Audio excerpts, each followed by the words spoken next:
All right. Hi, my name is DPaone. The first thing I want to do is take a second to say, wow, okay, we are done. That's awesome. And I do think that the class of 2016 from Go16 High School is truly one of the best classes to ever come out of Go16 High School. So let's take a second and give ourselves a round of applause. Okay, so for my junior project, I focus on small business in America. This is a picture of me in a bow tie, not an uncommon occurrence. My original idea for my internship was came up back in the summer, was to do an internship at Richmond Country Club and kind of go behind the scenes and see what pros have to do to keep everything running. And my first day, I sat there for 4 hours doing nothing, and then my phone died, so it got even worse. So that was something that fell through. Obviously, no educational benefit from that. And then my parents recommended I do an engineering internship, and I said to myself that would be really boring. And so my original educational plan was engineering. So if I can't do engineering for 15 hours, why would I want to do it for my entire career? I'm super passionate about preppy clothing and business, and I had heard about Collard Greens about a year ago, and I saw that their headquarters were located in Richmond, so I thought it would be a great way for me to kind of combine those two passions together. And then I called up Mason Antrim. He's the president and CEO of Collard Greens and eventually became my mentor. And he was super excited to have me come down and check out the headquarters and see what the American-made movement is all about. All right, so this is my first day here at Collard Greens. It's down on Grenoble Road. It's in like a little business park right off of Broad Street. When I first got there, there was a business meeting being held. They were going over the website, and it's new. They were working on a redesign of the website. Just came out a couple months ago, and it looks amazing. And they also talked to me about sales. I saw their numbers from a year ago, which would have been 2014, and I saw a steady increase, which is great for the business.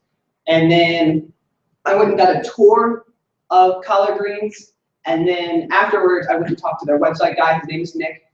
He talked to me about search engine optimization, which is a way for Collard Greens to kind of get the public to recognize its brand, trying to get it on the front page of Google and to the top of the page, so that people, when they entered in Collard Greens or bow tie or preppy clothing, their Collard Greens would be up on that front page.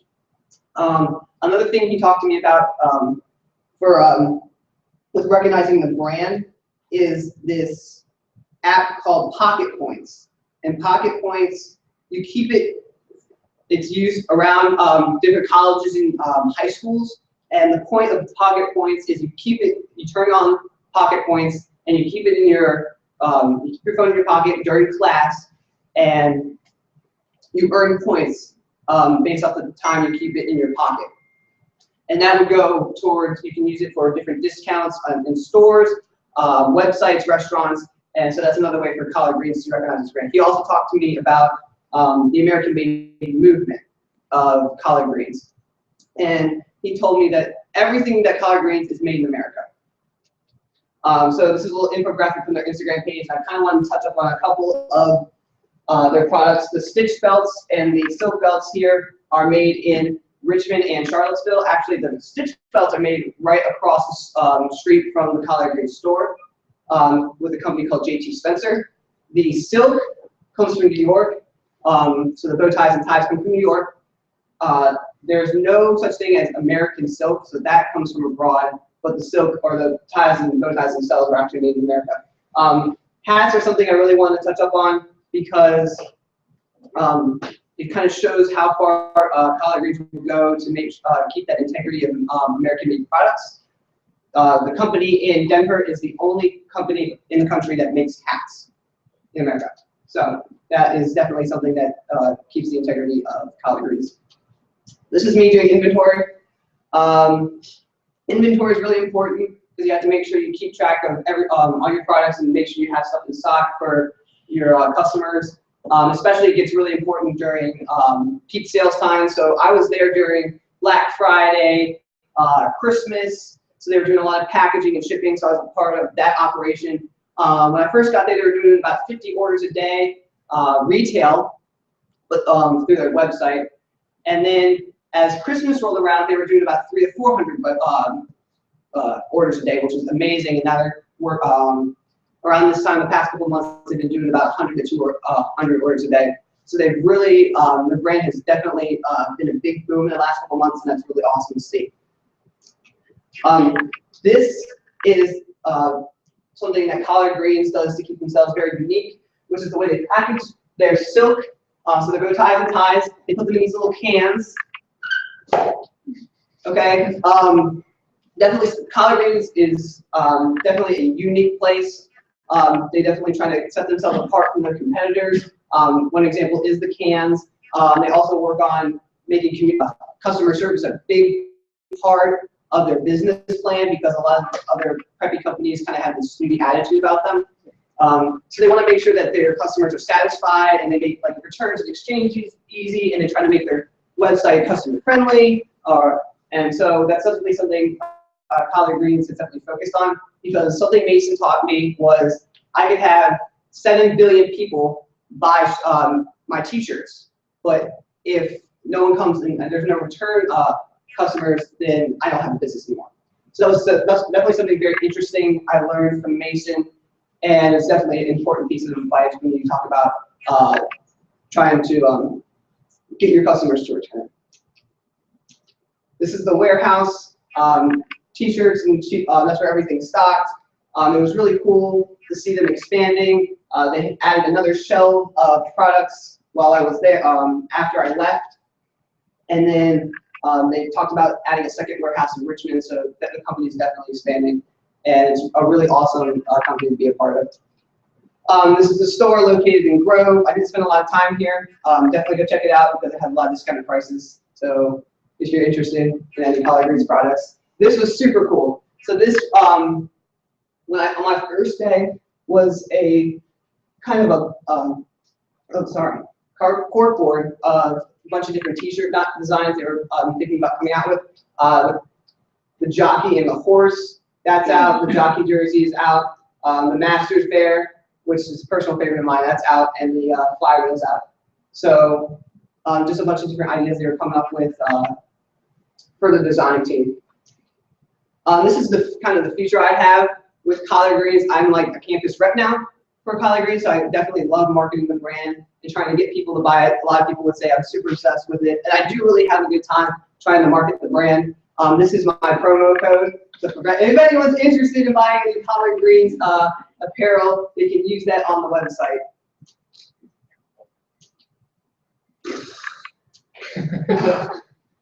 Okay. Well, sorry. March 20th, 2010. Okay, sorry.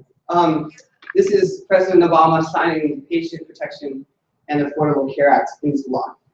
So my burning question for my research project was how the government affects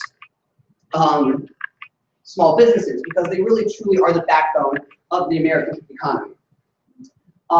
So for my research paper, I focused on the Affordable Care Act and its effects on small business. And before I started the research portion, I knew that the Affordable Care Act was bad, or at least I heard it was really bad. I just heard people complaining about it for the past 5 years and how terrible it is. The only thing I did really know about it was that it's the government control of the health insurance industry, and that's socialism. And anything the government controls is bad. So that's kind of where I went with in that direction, and I kind of wanted to focus on what the Affordable Care Act does to small businesses.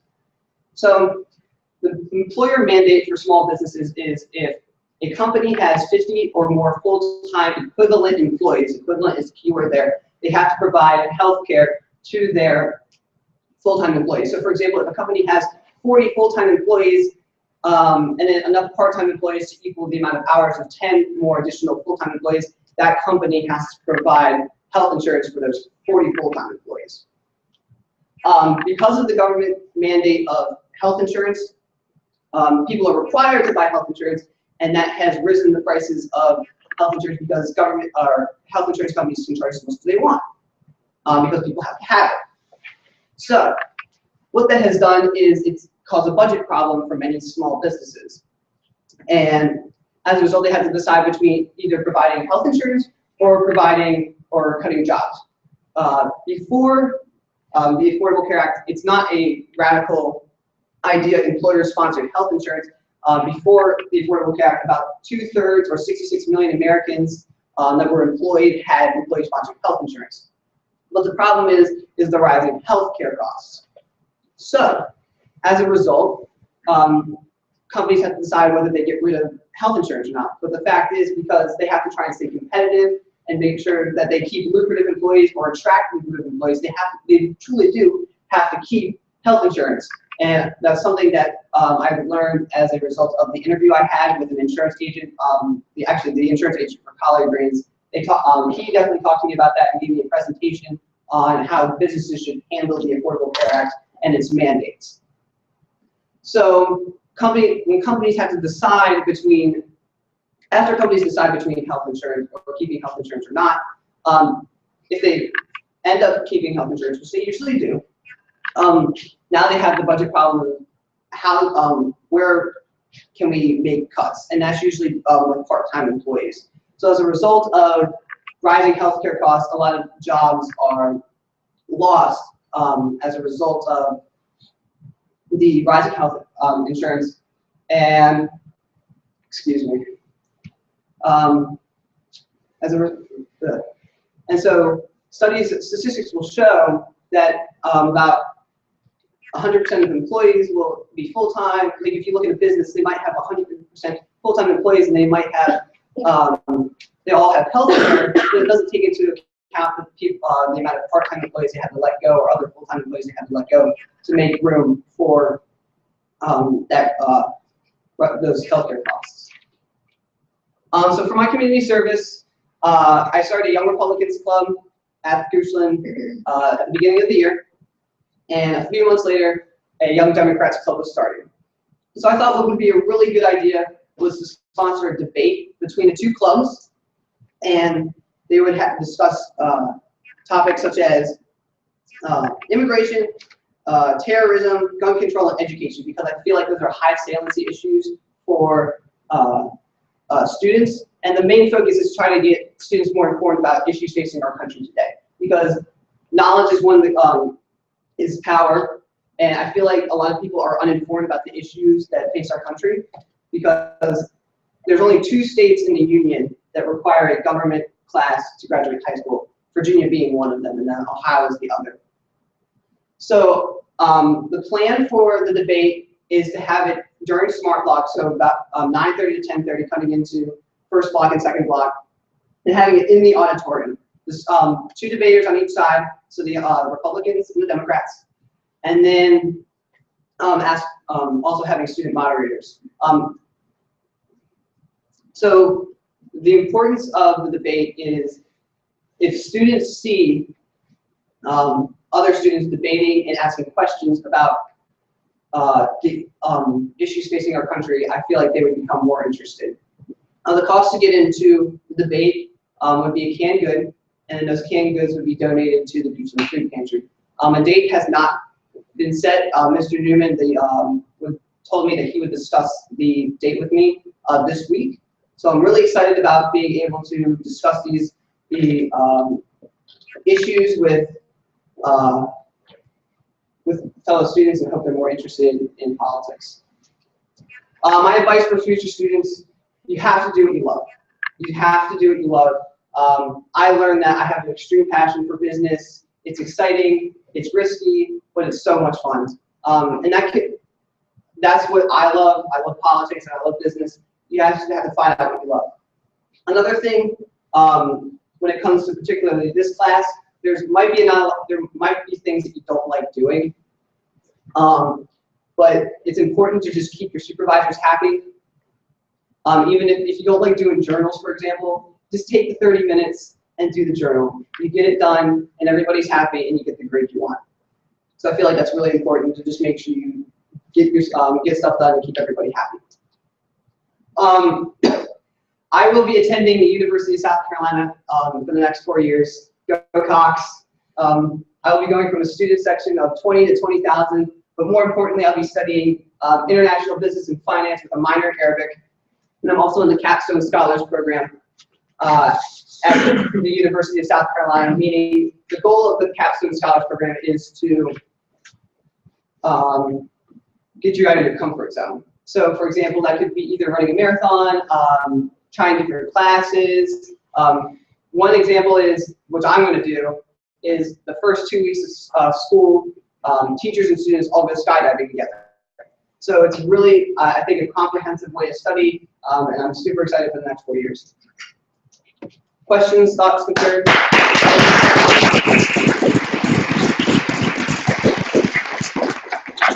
Yes. Do you plan to continue working for such intern for Color Green? Absolutely. So I'll probably be doing campus. I'll be probably be repping the brand down in South Carolina. So that's one thing I'll probably be doing. And then they also do a lot of trunk shows around the country, so I can definitely participate in trunk shows near the University of South Carolina. And Jameson, your research on Affordable Care Act and small business, did you find any positive impacts? Well, see, the thing about the Affordable Care Act is it has great meaning, and which is to provide health care to a lot of Americans, because a lot of Americans can't afford health insurance. I know that the meaning of the Affordable Care Act is important, and I understand it, but it really hasn't been, there has been an increase in healthcare, but it really has, with the rising healthcare costs, it really hasn't, the costs of the Affordable Care Act really haven't, or the benefits haven't really outweighed the costs.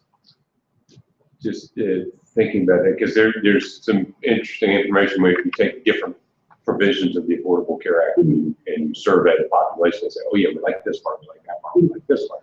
You know, and being able to keep kids until they're 26 or getting rid of pre-existing conditions. But just thinking about your research, what kinds of recommendations might you make if, you know, let's say the government was ever to go back and reconsider that, you know, what kind of recommendations might you make to specifically help out the economic impact? Okay, economically, when it comes to small businesses, I'm not really sure, but I do think, well, one thing companies can do is health savings accounts. I think they're much more comprehensive than just a health insurance plan. That way, companies can kind of help their employees. If they put, so if an employer puts in, or an employee puts money into the health savings account, and then the employer matches that the amount of money that's put in, I think that's a definitely more practical way to fund healthcare. Yes, ma'am. Color Green sales are going up. What do they attribute that? I think it's just marketing. Color Green is a relatively small brand at this point. There's about 7 or 8 employees. They're trying to market towards the college demographic.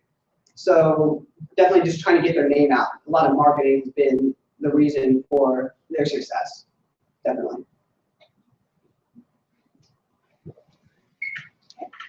Okay.